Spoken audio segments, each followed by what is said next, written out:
In this video, we will show you how to replace your vehicle's water pump on this Jeep Patriot with a 2.4-liter engine. This will be located along the passenger side of your engine. Let's get into it. Okay, friend, let's get started on our job. We're going to make our way under the hood and remove our radiator cap. Go ahead and take hold of that. We'll turn it counterclockwise. A quick inspection, make sure the seal is still in good working order. If it needs to be replaced, now's a perfect time to do so. This looks fine, we'll rest it on top. Now to drain the coolant, we're going to have to make our way safely under the front of the vehicle. Now once you've safely raised and supported, we're going to have to gain access to our radiator drain plug.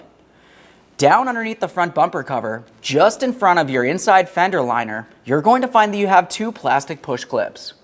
To remove those plastic push clips, we're going to start by removing the center to unlock it. You should be able to pull it out of place. You can use a flat blade screwdriver. I'm using a trim tool. There we are. If it comes apart, just go ahead and set it in there. We'll keep it in the unlocked position. And now we can wiggle this and make our way up inside this area. Now, if you were to pull down on the front bumper cover, you can make your way all the way along the passenger side of the radiator. Just above the mounting point here is where you're going to find your drain plug. We need to make sure we have a collection receptacle underneath this area so we can collect and recycle our fluid properly. For this, we're going to be turning it counterclockwise. You can use some pliers if necessary.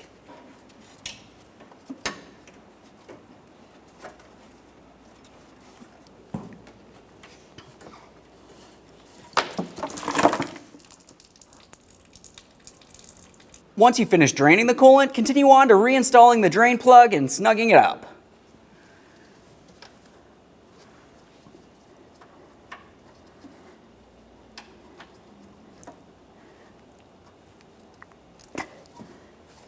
Double check to make sure it's secured properly and clean your mess in this area.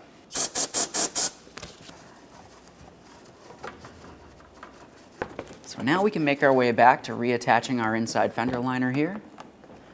Just want to try to get it properly aligned so we can get our push pins in.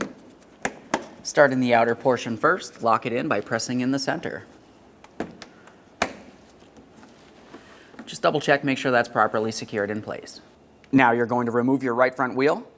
To remove the wheel, you're going to find you have 5 19mm lug nuts in a center cover. Let's remove all of those.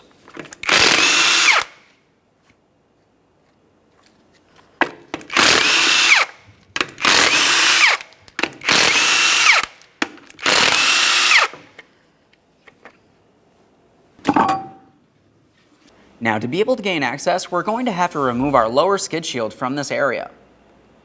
Along each side of the vehicle, inside of the front wheel well, you should find that you have 2 push pins. One of ours is missing in this area, but for the push pins, as you know, just go ahead and carefully remove the center to remove them. Same thing for this one. Now, once you have one side dislodged, I like to go over to the other side of the vehicle and repeat this exact same process. For the other side of the vehicle, you do not typically have to remove the wheel, you can just reach up and behind. After dislodging both sides, we're making our way to the back side of that skid shield. You're going to find that you have 3 10mm headed mounting bolts to remove here. We're going to have to hold the shield up while we continue along the front. In the front, we'll also have 10mm mounting bolts.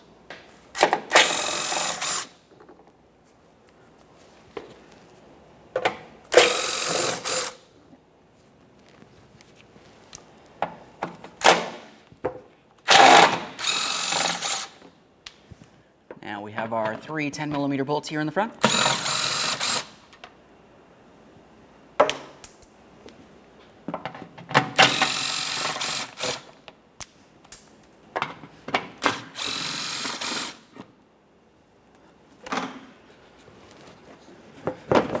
Should be able to take this down. Now with the shield out of the way, we have a clear view along the passenger side of the engine here. This would be considered the front of the engine due to the fact this is our crank pulley. Now we need to pay attention to the belt routing. You're going to find that the belt makes its way around each one of these pulleys in one direction or the other. Once you've taken note of that, we'll continue on with the removal process. To remove this, I'm using a 16mm wrench all the way up in this area on our serpentine belt tensioner. We're going to pivot this counterclockwise, and then we can remove the belt from our AC compressor pulley along the front area here. Slide that right off of there. We'll be careful for any pinch points as we start releasing the tension. Now at this point, you could make your way over to the water pump and just remove the belt from the water pump and set it aside. I like to fully remove my belt so I can thoroughly inspect it just in case it has cracks anywhere. If that's the case, you need to replace it. Now we can get the belt off of here. Start removing it from each of the pulleys.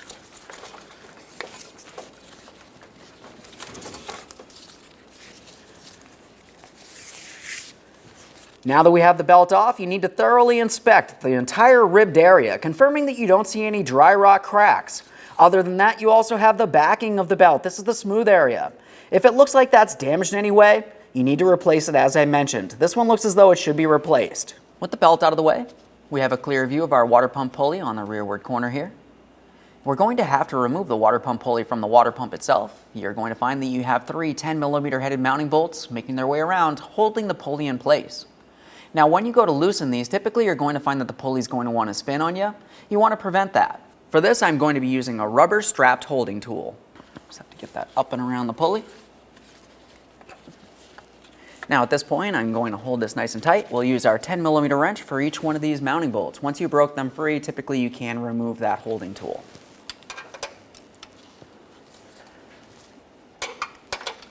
There's one.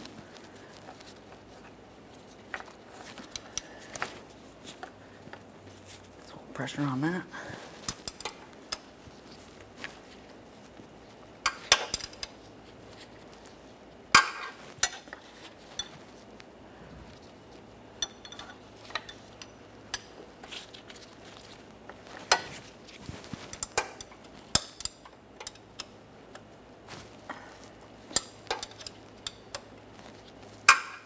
Going to switch to my ratcheting wrench now. You just want to be careful when you're bringing out these bolts. You don't want them to hit up against the body of the vehicle. If you're using a ratcheting tool, it can potentially get stuck, so just keep that in mind.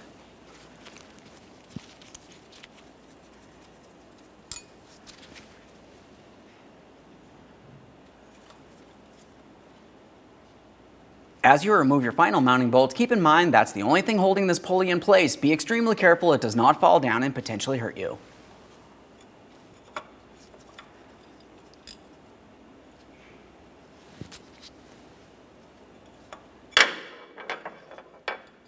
Now, once you've removed the water pump pulley from the water pump, you need to give it a thorough inspection, confirming it is still in reusable order. If it looks like it's rotted, weak, or damaged in any way, you need to replace it. This looks fine. Let's continue on.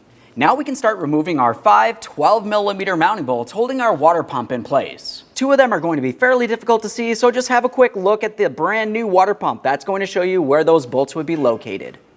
Now, since I can't easily see these lower 3 mounting bolts, I'm going to start with the 2 hardest bolts. We can turn this as necessary. I'm going for the forward upper mounting bolt first. A quick note about removing these bolts: once you have them out, there is a probability of coolant making its way out from this area. Make sure you have your collection receptacle under here.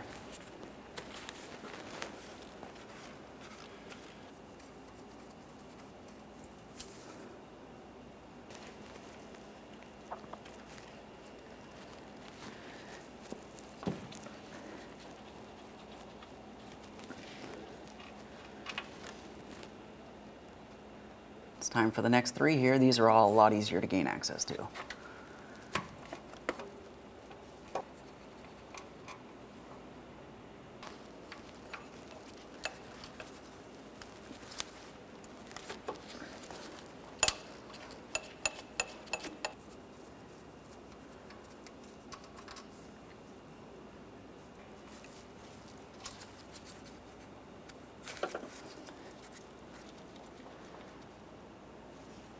For this last mounting bolt, I typically like to leave it in a couple threads. Now we can continue on dislodging the water pump from its mounting surface. Coolant will make its way out from here. I'm going to try using a prying device for this. We've got our movement here. Hold on to the water pump, fully remove that mounting bolt. We do not want the water pump to fall down and hurt us. Now we can slide that out of there. All right, that should slide right out through here.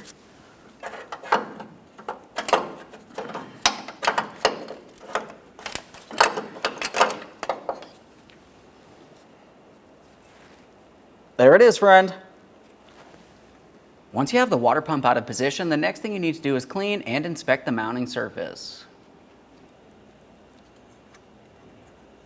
For this, I'm just using a flat blade razor. We don't want to cause any damage. We just want to make sure we don't have any pre-existing gasket or any miscellaneous debris in this area. We're not using any type of parts cleaner. We don't want anything making its way into the cooling system.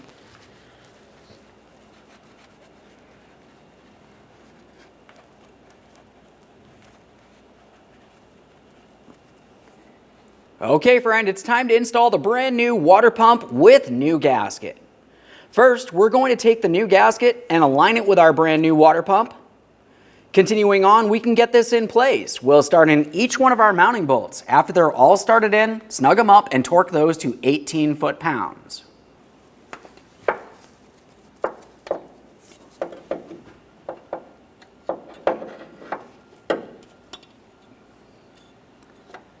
Slide that right in there. Okay. Double check to make sure you cannot see any gasket hanging out in any areas.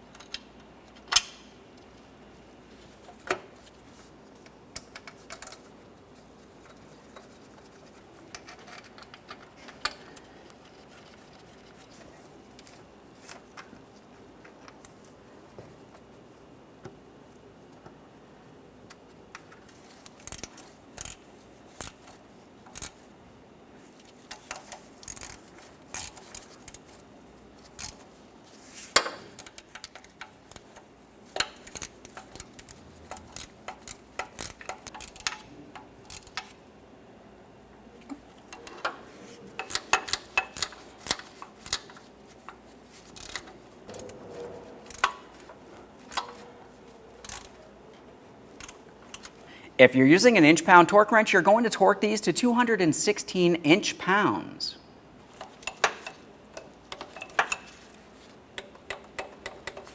There's one.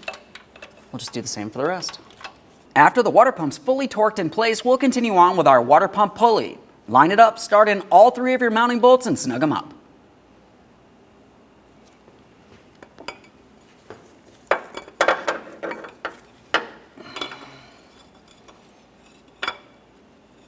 Now, since it's a tight area in here, you can use a magnet. We'll get that bolt in place.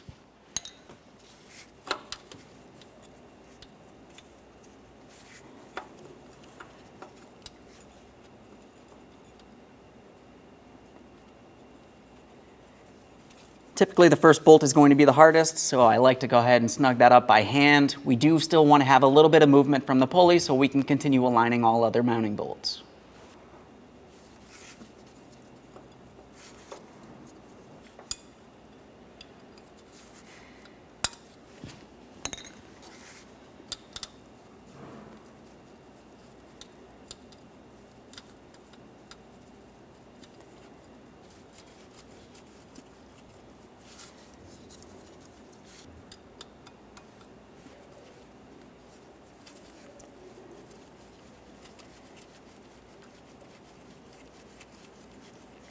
All right, they're all started in. Let's snug them up. For this, I'm using my strap wrench to hold the pulley.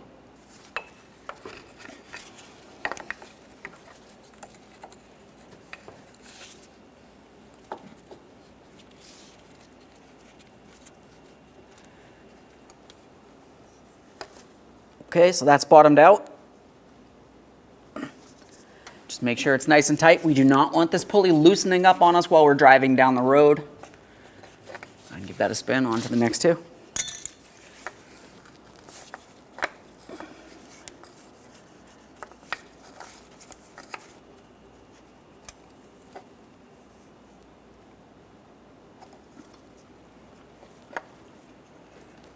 Bottomed out.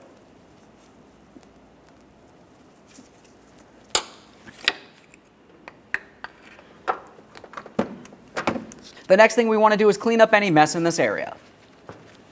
Just going to use a clean rag for this. Make sure there's no coolant residue, especially around any of your pulleys. Now it's time to install our serpentine belt. When you install the serpentine belt, as you remember during the removal process, I had mentioned you need to know the exact routing, so we're going to put it over some pulleys and under others. For me, when I'm installing this belt, I like to start up along the top with the power steering pump pulley.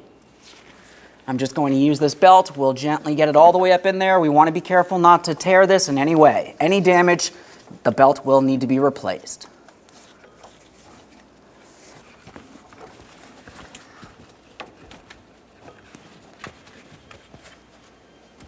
Now, once you have it up and over the power steering pump pulley as well as possible, we're going to be making our way rearward. The next pulley that this is going to go under is an idler pulley, and then we'll continue making our way all the way over that water pump pulley.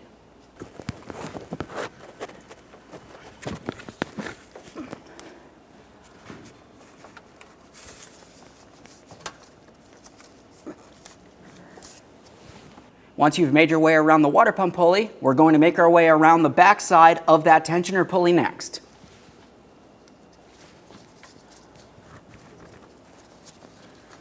This one right up here. Continuing on from that tensioner pulley, we're going to circle around our harmonic balancer.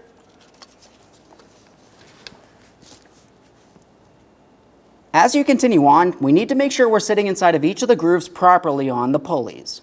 Now, while I'm holding pressure along the bottom of the belt here, we're going to start dealing with the other portion of the belt. This portion of the belt came around the forward aspect of that power steering pump. We're going to have to bring it down and underneath this idler pulley next.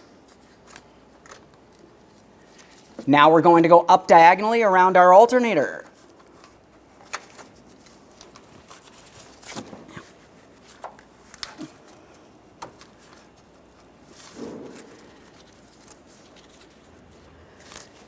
Prior to installing it on the final pulley, let's just confirm that we're seated properly on all others.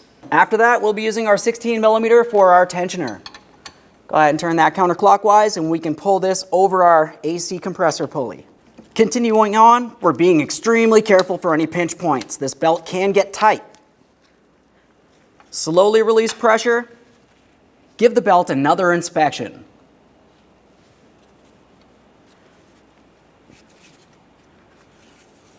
Now it's time to reinstall our lower splash shield.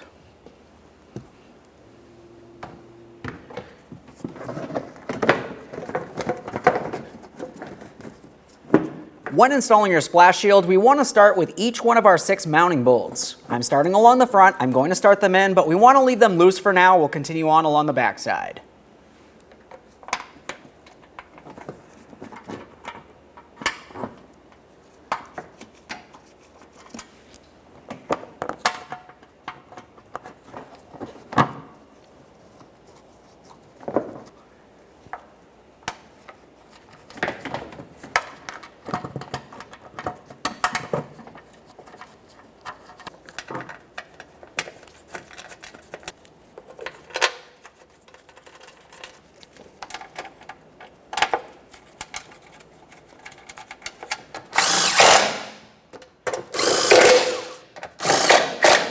Once you have them started in, go ahead and snug them up.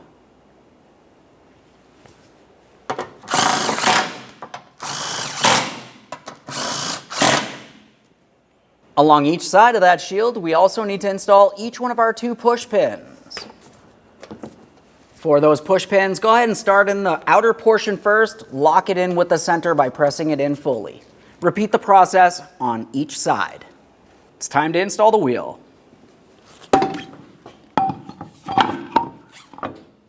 When installing your wheel, we're going to get it in place. Install your center cover and all 5 lug nuts. We'll bottom them out, get the wheels safely on the ground, and torque them to 100 foot-pounds.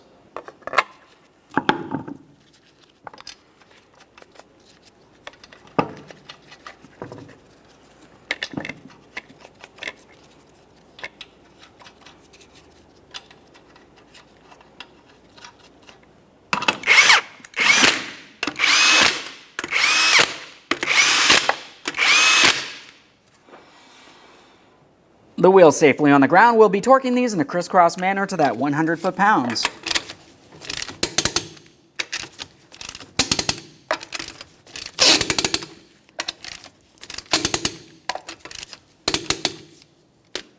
Torqued. Let's make our way back up under the hood. Back over at that radiator cap, we're going to remove that so we can fill the cooling system. We're using the manufacturer's specified fluid, and you're going to need to remove all air from in the system. For this, if you have a funnel, you can use that. Otherwise, if you have a specialty tool, you could also use that as well.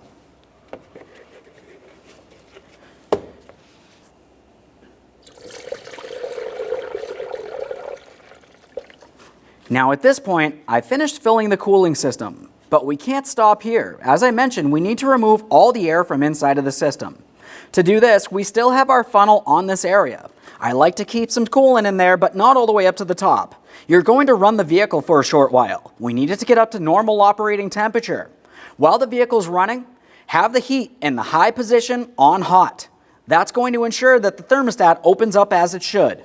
Once you hear the cooling fans turn on, coolant should circulate throughout the entire system, removing any air.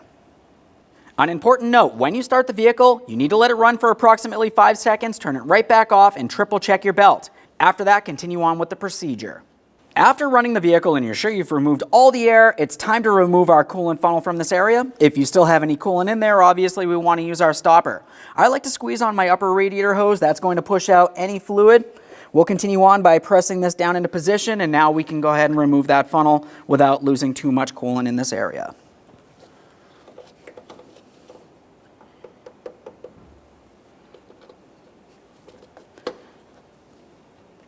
Reinstall your coolant cap. Okay, now that we've filled the cooling system, the next thing that you need to do is go ahead and clean up any mess. We want to ensure that we do not have any leaks. Start up the vehicle, take it for a road test, make sure you have plenty of heat coming from the vents. Thanks for watching. When only the best will do, demand TRQ. The only company that lets you view before you do. TRQ is committed to offering the highest quality aftermarket auto parts that are engineered for peace of mind. Thanks for using and viewing with TRQ.